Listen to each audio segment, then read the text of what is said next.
સરહદી બનાસકાંઠા જિલ્લામાં પશુપાલન વિભાગ અને બનાસ ડેરીના સહયોગથી 28 લાખ પશુઓને બારકોડેડ કડી લગાવવાની ખાસ ઝુંબેશ હાથ ધરાઈ છે। તો રાષ્ટ્રીય પશુ રોગ નિયંત્રણ કાર્યક્રમ અંતર્ગત પશુપાલકોની તમામ ગાય અને ભેંસોને બારકોડેડ કડી લગાવીને તમામ પશુઓની ઓનલાઈન નોંધણી કરવામાં આવી રહી છે। સરહદી બનાસકાંઠા જિલ્લામાં પશુપાલન વિભાગ દ્વારા દૂધાળા પશુઓનું ટેગિંગ હાથ ધરવામાં આવ્યું છે, જેમાં બનાસ ડેરીના સહયોગથી 28 લાખ જેટલા પશુઓને બારકોડ લગાવવાની ઝુંબેશ હાથ ધરાઈ છે। સરકારના રાષ્ટ્રીય પશુ રોગ નિયંત્રણ કાર્યક્રમ અંતર્ગત પશુપાલકોની તમામ ગાય અને ભેંસ સહિતના પશુઓને બારકોડેડ કડી લગાવીને ટેગિંગ થશે। જોકે પશુઓમાં ખાસ કરીને ખરવા મુવાસા અને બ્રુસેન નામના રોગ પર નિયંત્રણ મેળવવા માટે રાજ્યના પશુપાલન વિભાગ દ્વારા બનાસ ડેરીના સહયોગથી જિલ્લાના અંદાજિત 28 લાખ જેટલા પશુઓનું ટેગિંગની કામગીરી શરૂ કરાઈ છે અને આ કામગીરી આગામી 31 ડિસેમ્બર 2020 સુધીમાં પૂર્ણ કરવામાં આવશે। અત્યારે જે ગવર્મેન્ટ ઓફ ઇન્ડિયા ભારત સરકાર દ્વારા રાષ્ટ્રીય રોગ નિયંત્રણ કાર્યક્રમ અંતર્ગત જે સરકારશ્રીમાં અત્યારે જે રોગ જે મહત્ત્વના રોગ છે કે જે આર્થિક નુકસાન કરે છે એમાં ખરવા મોવાસા રોગ અને બ્રુસેલા રોગ અને આ બે રોગને નિયંત્રિત કરવા માટે ગવર્મેન્ટ ઓફ ઇન્ડિયા અને ગુજરાત સરકાર દ્વારા આપણે બધા જ પશુઓ સાબરકાંઠા અને બનાસકાંઠા જિલ્લામાં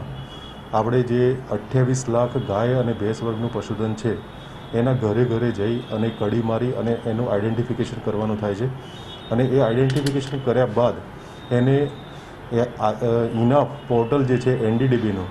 એમાં ઓનલાઈન એન્ટ્રી કરી અને ઓનરના નામે રજિસ્ટ્રેશન કરવાનું થાય છે। ભારત સરકાર દ્વારા પશુઓના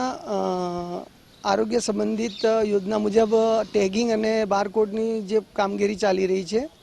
તેના દ્વારા અમને એવી માહિતી આપવામાં આવી હતી કે તમારા પશુઓને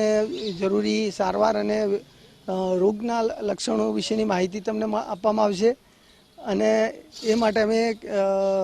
ખેડૂતોને અમને એવી માહિતી આપવામાં આવી કે તમારા પશુઓમાં કોઈ ગંભીર રોગચાળો ફેલાયો હોય, વ્યાપક રોગચાળો હોય તો તેની પણ માહિતી મળી રહેશે આગોતરી તમને તો જેથી તમે આ રસીકરણ કે એવું કંઈ બી પ્રોગ્રામ આવશે એ રસીકરણ તમે અપાઈ શકશો એ રીતની માહિતી આપવામાં આવી છે। અને આ જો એ રસીકરણ કાર્યક્રમ થાય અને આ ટેગિંગ દ્વારા જો ગવર્મેન્ટ એવી કોઈ વ્યવસ્થા ગોઠવે તો અમારા ખેડૂતો માટે બહુ લાભદાયી છે।